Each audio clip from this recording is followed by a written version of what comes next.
સુધીરભાઈ જોશીને વિનંતી કરું જેની બેનનું ફૂલ પૈસાના આરતી સ્વાગત કરવા માંગતા હોય સ્ટેજ ઉપર આવે સુધીરભાઈ જોશી એને બેનનું ફૂલ પૈસાના ફૂલ સ્વાગત કરે.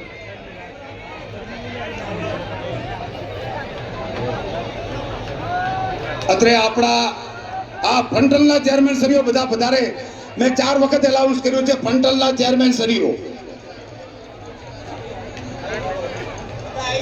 આ તબક્કે આપણા જિલ્લાના પૂર્વ પ્રમુખ નયનાબેન માળી જ્ઞાનીબેનને ફોર્મ ભરવા માટે 25,000 રૂપિયા આપે છે. નયનાબેન માળી અને 500 રૂપિયા અમારા ધીરજભાઈ ડેલિકેટ વામથી આપે છે.